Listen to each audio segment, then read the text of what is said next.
j'espère que vous allez bien. Pour ma part ça va super, je suis très heureuse de vous retrouver aujourd'hui dans cette toute nouvelle vidéo qui n'est autre qu'un book haul. Alors la qualité elle a un petit peu changé parce qu'en fait j'ai enlevé le mode cinématique parce que c'était trop compliqué par rapport au montage.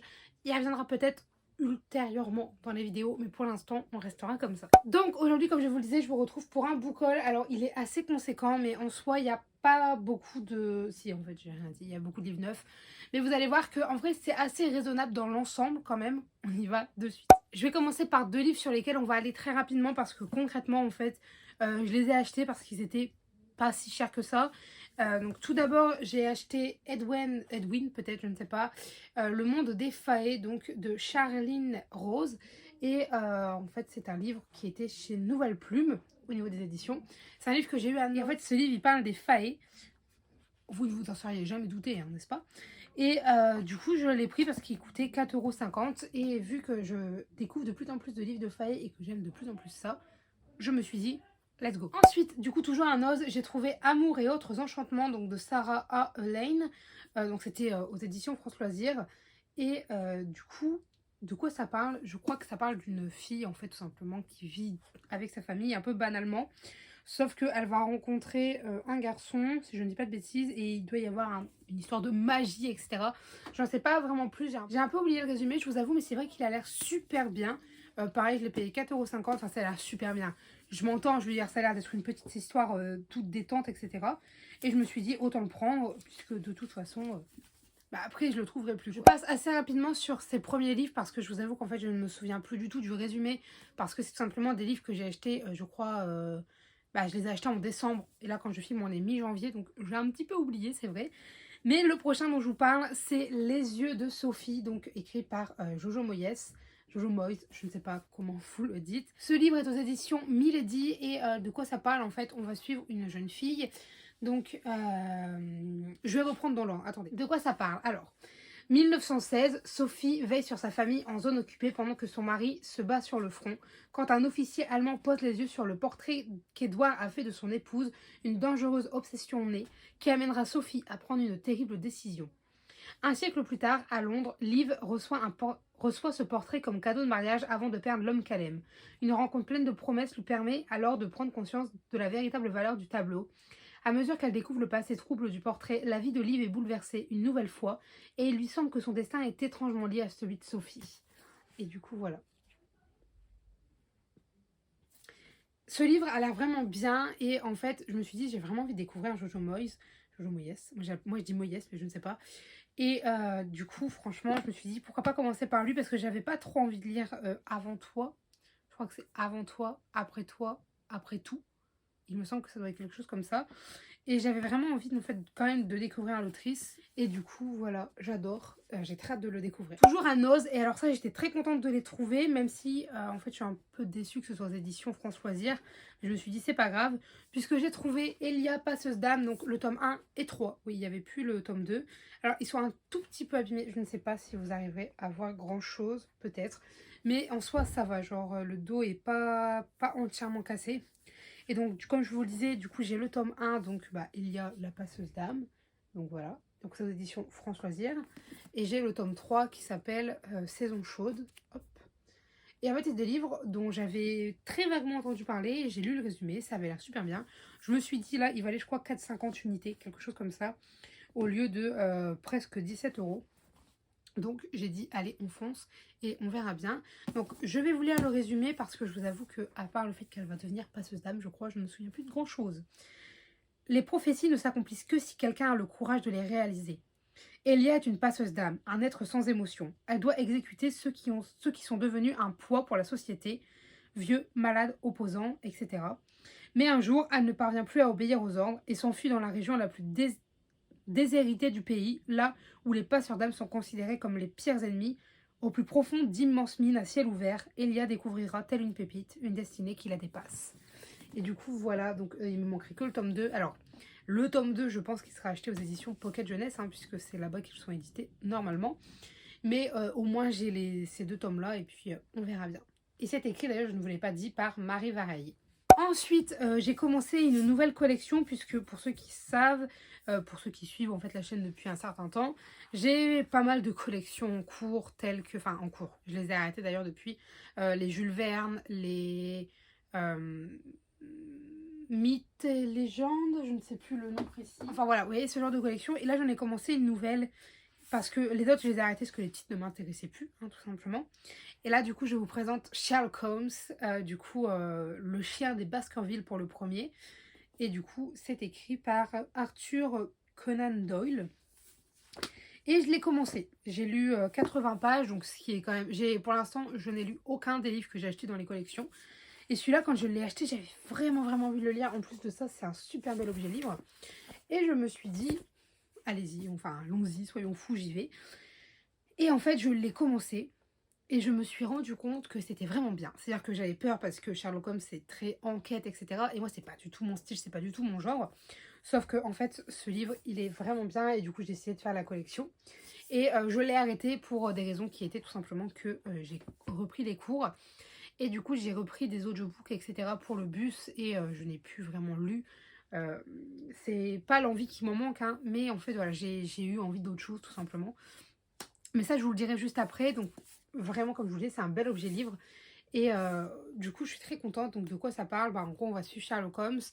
Et là du coup on va aussi suivre Watson. Et c'est principalement, si j'ai bien compris, Watson qu'on suit dans l'affaire tout simplement donc du chien des Baskerville. Donc c'est, pour l'instant je ne saurais pas trop vous dire ce que c'est du coup. Mais en gros un jour quelqu'un va venir voir Sherlock Holmes en racontant la légende sur un chien, donc le chien des Baskerville. Et en fait du coup on va le voir comme quoi en fait un homme est mort, mais que sa mort est très étrange puisque il y a plein de faits qui font que c'est pas normal et que du coup on pencherait vers cette théorie du coup du fantastique et du chien des Baskerville. Sauf que nous du coup on va suivre Sherlock et on va suivre l'enquête qu'il va effectuer. Et c'est notamment je crois Watson qui va faire une grosse partie du boulot durant durant tout ce livre. Pardon. Donc là je vous ai fait un résumé vague parce que je ne suis pas extrêmement sûre de ce que je vous avance. Mais du coup voilà, moi c'est vrai que j'aime vraiment bien. Et puis on verra ce que donne la suite. Alors ensuite vous allez voir, j'ai craqué en fait parce que je vous l'ai dit, j'écoute des audiobooks pour notamment quand je suis sur les transports, enfin dans les transports pour aller à la fac. Et là j'ai notamment trouvé un livre en fait que j'ai acheté en novembre ou en décembre. Et je l'ai commencé. J'ai adoré. C'est-à-dire que ça m'a replongé en fait dans ces livres que j'aimais tant dans mon adolescence. Et du coup j'ai dit je veux lire la saga en fait. La saga est vraiment trop bien. Donc c'est un livre que j'écoute principalement. Mais je me cale quand même quelques lectures de chapitres et pas d'écoute. J'essaye en tout cas. Et du coup c'est vrai que c'est un plaisir dans les deux cas puisque je lis et j'écoute et j'adore. Et du coup j'ai acheté tout simplement la suite. Donc c'était la semaine dernière. Et c'est tout simplement Lux, le tome 2. Enfin Lux, je ne sais pas. Parce que dans l'audiobook ils disent Lux. Donc je ne sais pas. Je vais dire Lux parce que j'étais habituée à dire Lux. Mais bon. Et du coup, le tome 2 s'appelle Onyx et c'est de Jennifer L. Armentrout. Et du coup, pour ce qui est de l'histoire, on va suivre une jeune fille, donc Katie, qui va emménager en Floride, il me semble. Non, pas du tout, je ne sais plus. Elle emménage quelque part dans un trou paumé, pardon. Et il y a son voisin, euh, qui est tout simplement un beau gosse ténébreux, mais très ténébreux et très, comment dire, il est un peu chiant, quoi, franchement. Et clairement, il ne l'aime pas. Sauf que en fait, elle va se faire amie avec sa sœur à ce très charmant jeune homme. Et en fait, il va se passer ce qui va se passer. Il y a des...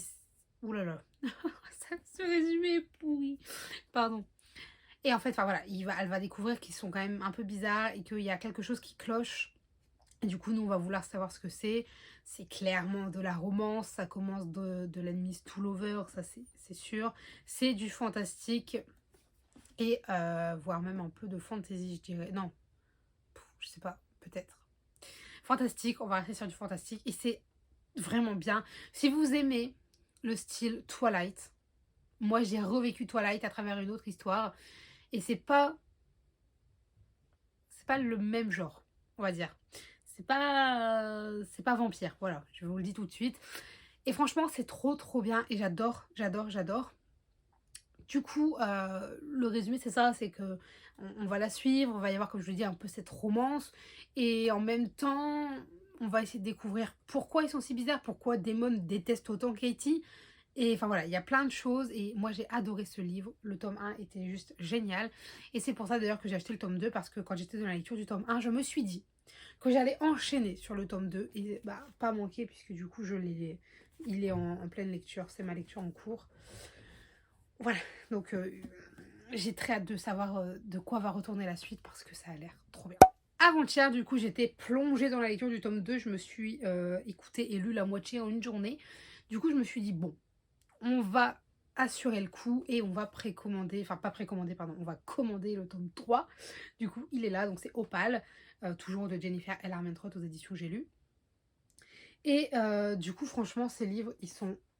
j'adore, en fait, ils sont ni grands, ni petits, ni gros, ni fins. Franchement, ils sont très agréables. L'écriture à l'intérieur, c'est un peu petit, mais ça reste correct. Et ouais, franchement, j'adore cette histoire. Et du coup, bah, je me suis assurée les arrières en achetant le tome 3. Tout à l'heure, du coup, j'ai été faire les magasins. D'ailleurs, je vais vous montrer un autre livre que j'ai acheté également tout à l'heure. Et en fait, j'ai été à Cultura. Et à Cultura, j'ai craqué, puisque j'ai pris le tome 4 de Lux, toujours. Et donc, le tome 4, c'est Origine de Jennifer L. Armentrout aux éditions J'ai lu toujours. Hein. Et puis, franchement, il est super beau. Et il a l'air super beau. Là, si vous voulez la voir, vous réclamez Nina. Le peuple te réclame, Nina. Voilà, Nina est là. Elle est allongée sur moi. Et du coup, voilà, je vais pouvoir quand même bien avancer dans cette saga, puisque bah, du coup, j'ai les 4 tomes. Il me manque que le tome 5. Mais je m'inquiète pas. Je veux dire, si vraiment je sens que j'ai la nécessité de le lire, bon, voilà, j'assouvirai mes besoins, tout simplement, et j'achèterai ce tome 5. Je n'ai pas à vous mentir. Je pense que soit ils seront finis tous en janvier, soit début février, mais dans tous les cas, c'est tellement bien que je vais enchaîner la saga. Et voilà du coup pour Cultura et on passe tout de suite au dernier roman de ce book haul. Le dernier roman de ce book haul, c'est tout simplement un roman que j'ai trouvé à Easy Cash puisque je suis allée amener en fait des livres que je revendais puisque j'ai fait du tri dans ma palle. Et en fait, je suis allée faire un tour tout simplement dans le rayon livre comme à chaque fois que j'y vais. Et là, je suis tombée sur une petite pépite. Écoutez, je suis très contente. À la base, j'avais rien trouvé qui m'intéressait parce que là, ils avaient beaucoup de romances cette fois-ci. Et en ce moment, c'est pas du tout ce que je lis. Ça fait peut-être bien 2 ans que je lis plus vraiment de romances. Donc, je n'achète plus de romances bêtement parce que vous ne le voyez pas. Si, peut-être. Je ne sais pas. Non, vous ne voyez pas ma romance. Et bien, en fait, j'ai une étagère remplie que de romances. Et en fait, c'est des années que je les ai et que je ne les lis pas parce que je n'arrive plus à lire de romances. Donc bref, je suis allée à Easy Cash, j'ai revendu des livres, j'ai été faire un tour dans le rayon livres. Il n'y avait pas grand chose comme je vous l'ai dit, j'allais repartir. Et là j'ai vu, mon regard a croisé, vous voyez, et il a croisé une pépite. Je suis très contente de l'avoir trouvé parce que en fait je voulais vraiment le lire. Il s'agit de La 9e maison de Leigh Bardugo, donc aux éditions de Saxus, en relativement très bon état. Voilà, il n'y a que un peu le dos, vous savez, où il a été un peu tassé en bas. Il n'y a que ça qui entre guillemets qui cloche dans ce livre, sinon il n'a absolument rien. Et du coup, bah, La 9e maison, donc ça a été écrit déjà par l'autrice de Six of Crow, je vais y arriver, et de Grisha, pour ceux qui connaissent. Et je l'ai payé 12 € au lieu de 20 €. Enfin, j'arrondis, je l'ai payé 11,99 € au lieu de 19,90 €. Et franchement, ça fait plaisir parce que je voulais vraiment le découvrir, sauf que bah, j'avais pas trop envie de claquer 20 €, vous voyez, pour l'instant. C'est un beau bébé, hein, un peu plus de 500 pages. Mais l'objet livre, franchement, de Saxus, ils sont forts parce que je vous jure que c'est trop beau leur livre, etc. Enfin, bref. Par contre, j'ai remarqué que du coup, l'autrice avait changé de maison d'édition. Enfin, changé, je sais pas si c'est qu'elle a changé, mais parce que les Six of Crow, ils étaient chez Milan. Une Grisha aussi d'ailleurs. Donc, je ne sais pas. Je ne sais pas. Mais bref, du coup, pour ce qui est du résumé, donc en fait, on va suivre Alex Stern, qui a vécu une adolescence chaotique. Donc elle est élevée à Los Angeles par une mère hippie. Elle a abandonné l'école très jeune pour se retrouver dans un monde sombre, violent et sans avenir. À 20 ans, elle est la seule survivante d'un horrible massacre inexpliqué et c'est sur son lit d'hôpital qu'elle se voit offrir une seconde chance, rejoindre la prestigieuse université de Yale en intégrant la maison l'été. Cette entité appelée la 9e maison surveille les 8 sociétés secrètes de Yale. Ces dernières forment les futurs décideurs ainsi que les personnes influentes et pratiquant la magie, pratiquent la magie sous différentes formes, bien souvent sinistres et dangereuses. Alex a été choisie car elle possède un pouvoir rare et mystérieux. Elle peut voir les fantômes. Alors que son mentor a disparu, elle va devoir enquêter sur le meurtre d'une jeune fille. Ce qu'elle va découvrir va bien au-delà de l'horreur. Alors, l'histoire a l'air extrêmement géniale. Le seul truc qui me fait un petit peu peur, c'est ce côté enquête. J'espère qu'il n'y en aura pas trop, parce que moi, c'est vraiment pas ce que je raffole. Mais j'ai peur que ça soit vraiment tourné vers ça. Bon, on verra bien. Au pire, je me l'étalerai sur pas mal de jours. Vous savez, genre ce sera une double lecture ou j'en sais rien. Mais c'est vrai que ça a l'air bien et bon, voilà, j'ai craqué et je me le suis acheté parce que franchement, ça valait le coup. Et enfin, on va passer au manga, puisque ce mois-ci, j'ai été pas mal gâtée au niveau des mangas et je m'en suis acheté quelques-uns également. J'ai une amie qui m'a offert le tome 47, 48 et 49 de Naruto, donc aux éditions Kana, écrit par Masashi Kishimoto. Donc le tome 47, en fait, il était introuvable sur Amazon, sur la Fnac, sur Cultura. Il y avait toujours au moins une semaine de livraison, alors que d'habitude, je l'ai en un jour ouvré, quoi. Et en fait, j'ai une amie qui a regardé et elle l'a trouvé donc chez Martel et elle me l'a acheté tout simplement. Et elle m'a aussi acheté du coup le 48 et 49 en surprise. J'étais en mode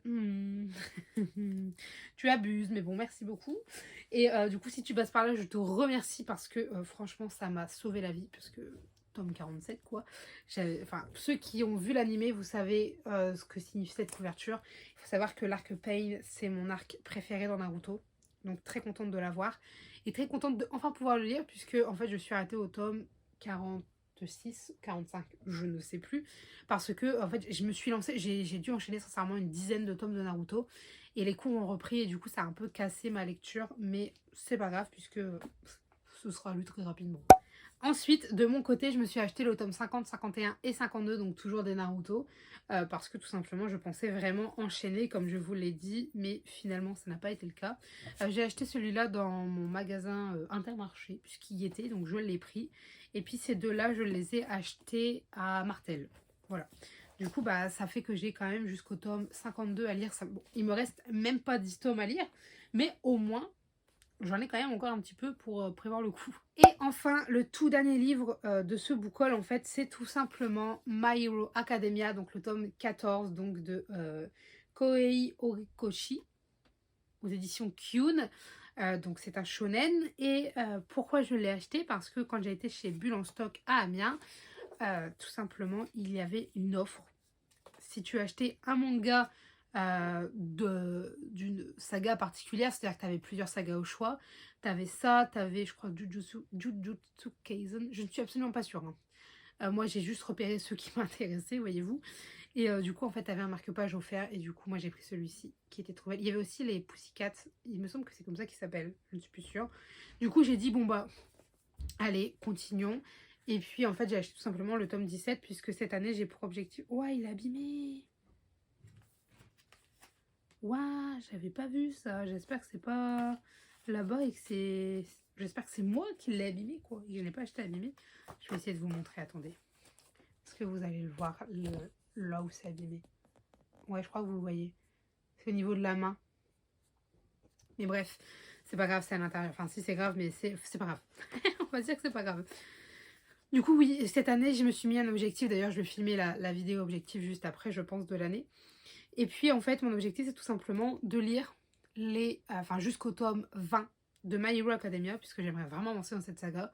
Donc, au moins, j'ai jusqu'au 17. Et j'aimerais aussi, cette année, terminer les Naruto. C'est aussi pour ça que j'en ai acheté pas mal, parce que je veux tout simplement terminer la saga. Et bref, tout ça, de toute façon, je vous en parlerai dans la vidéo, du coup, mes défis de l'année, tout simplement.